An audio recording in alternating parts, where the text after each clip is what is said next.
આપ ક્યાં ગામના વતની છો? બોટાદ। આજે કોઈ પોલીસ સ્ટેશનની અંદર આપ ફરિયાદ કરવા માટે આવ્યો છો, શું હકીકત છે? મારી છોકરી સરદાર વલ્લભભાઈ એજ્યુકેશનમાં ભણે છે। ગઈકાલે 17 તારીખે બપોરે 3:30 થી 4ના ગાળામાં તે ઓફિસમાં ગઈ। ત્યાંના આચાર્યનું નામ છે ભુવા સાહેબ, અને એને ચેન જાળા કરેલા। તેને મને રાતે વાત કરી કે મારા પપ્પા મારી સાથે આવું થયેલું। તો મેં લઈને પછી સ્કૂલમાં પછી બીજી છોકરીઓને મારે વાત કરાવી મને કે એ બધી ઘટના એવી બોલી છે। એટલે પછી અહીંયા સાહેબના આચાર્યના ટ્રસ્ટીને કહેવા આવ્યા અમે કે સાચી હકીકત શું છે? ટ્રસ્ટીએ હાથ ઊંચા કર્યા કે અમને કાંઈ માહિતી નથી, એવી બધી વાત કરી। અને પછી સ્કૂલની 181ને બોલાવી, એટલે માહિતી પ્રમાણે 15 છોકરીઓ એ વાતની સલાહ આપી કે 15 છોકરીઓએ આવું કર્યું છે। અને કેમેરો પણ એનો ઓફિસનો બંધ કરી દીધો હતો, ડિલીટ મારી દીધો હતો, કોઈ પણ જાતના ડેટા નથી રાખ્યા અમે ગયા ત્યારના। એટલે એને પૂરી કાર્યવાહી કરીને કે મને આમાં ખબર નથી પડતી, એ આચાર્ય છે એટલો ભણેલો ગણેલો માણસ છે, તેની પાસે એને ડેટા ડિલીટ કેવી રીતે થાય એની પાસેથી? અને કોઈ જાતના પુરાવા આપ્યા નહીં। અને એ રીતનું એને કર્યું। અને 15 છોકરીઓના બયાન લીધું, 3 ટીચરો છે, એના કોઈના નામ નથી દેવાના થતા અમારે। એટલે આ રીતની આમ છે, એટલે અમને કાયદેસર ન્યાય મળે અને બીજી કોઈ છોકરીઓ વારે આવું થાય નહીં। એટલે 15 છોકરીઓ, એક છોકરી મારી એક ઊભી થઈ કે ભાઈ આ રીતનું આમ છે પપ્પા, એટલે અમે એક અવાજ ઉઠાવેલો, 15 છોકરીઓ અમારી હારે છે। બોટાદની કે.એમ. દોશીપ્રા શાળાના આચાર્યએ 10મા ધોરણની વિદ્યાર્થીની છેડતી કરતા ખળભળાટ। બોટાદના શિક્ષણ જગતમાં લાંછનરૂપ ઘટના, આરોપી દિનેશ ભુવા પોલીસ હિરાસતમાં। બોટાદ શહેરના શિક્ષણ જગતમાં લાંછનરૂપ ઘટના બનવા પામી છે, જ્યાં શિક્ષક પોતાની દીકરી સમાન વિદ્યાર્થીનીને ભણતરના પાઠ ભણવાના બદલે શારીરિક અડપલાં કરતા મામલો પોલીસ મથક પહોંચતા ખળભળાટ મચી જવા પામ્યો છે। પોલીસે પોસ્કો, એટ્રોસિટી સહિતની કલમો હેઠળ ગુન્હો નોંધી આરોપીની હવાલાતમાં ધકેલી દીધો છે। મળતી વિગત મુજબ ગોકુલ મેડિકલવાળા ખાંચામાં આવેલ કે.એમ.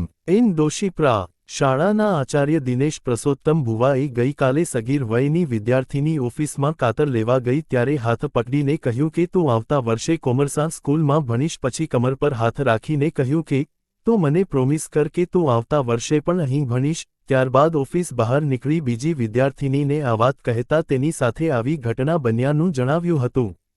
ત્યાર સગીર વયની વિદ્યાર્થીનીએ તેના વાલીને કહેતા વાલીએ સ્કૂલ જઈને CCTV ના ફૂટેજ માંગતા આચાર્ય દિનેશ ભુવા વાલીને પણ મન ફાવે તેમ જ્ઞાતિ વિશે અપમાનિત કરેલાથી સગીર વયની વિદ્યાર્થીનીના વાલીએ બોટાદ પોલીસ મથક દિનેશ ભુવા વિરુદ્ધ પોસ્કો, છેડતી સહિતની કલમો હેઠળ ગુન્હો નોંધાવતા પોલીસ ગુન્હો નોંધી આરોપી દિનેશ ભુવાની ધરપકડ કરી વધુ તપાસ હાથ ધરી છે। આજે તમે બોટાદ પોલીસ સ્ટેશન ખાતે શું આખી હકીકત છે? મારી છોકરીએ આથી શિક્ષક ડે હતો ત્યારે મારી છોકરી સ્કૂલમાં ગઈ ત્યારે એને ઓફિસમાં બોલાવેલી। ઓફિસમાં બોલાવીને તો શિક્ષકે બહાર બેઠા હતા અને ઓફિસમાંથી ચાવીનું પૂછવા ગઈ હતી। તો ચાવી સાહેબને બતાવવા ગઈ ત્યાં સાહેબે એને ભુવા સર છે, ભુવા સરે તેનો હાથ પકડ્યો અને ચાવી એને હાથમાંથી મૂકી દીધી।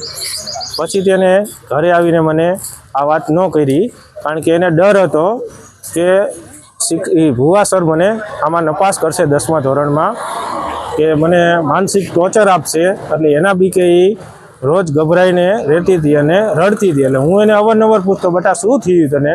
તો કે પપ્પા કાંઈ નહીં, મને 10મામાં થોડુંક ભણવામાં ટેન્શન છે। પણ આજે સ્કૂલે મને બીજી છોકરીએ મને વાત કરી કે આવું સ્કૂલમાં થાય છે। એટલે અમે સ્કૂલમાં ગયા અને કાલનો જ આ બનાવ હતો। તો અમે ફૂટેજ માંગ્યા કે ભાઈ કાલના અમને 3:30 થી 4ના ફૂટેજ કેમેરાના બતાવો।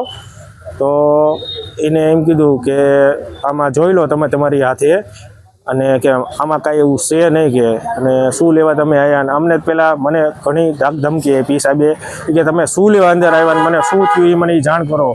પછી મેં કીધું આવી રીતના સાહેબ અવારનવાર થાય છે છોકરીઓ સાથે, તો કે ના હું આવું કરતો જ નથી કે ભુવા સર કે।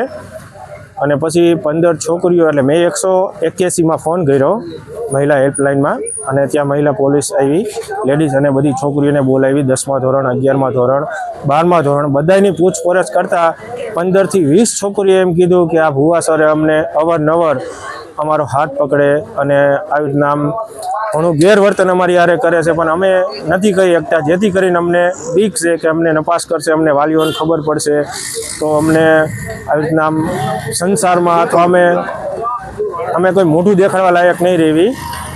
અને પછી અમે પોલીસ સ્ટેશને જાણ કરી અને પોલીસ સ્ટેશન અત્યારે અમે આવ્યા છીએ અને કાયદેસર એમની વિરુદ્ધ જે કાર્યવાહી થાય અને અમને આમાં અમારી છોકરીઓને ન્યાય મળે એવી અમે આક્ષેપા રાખી છીએ. જય હિન્દ, જય ભારત.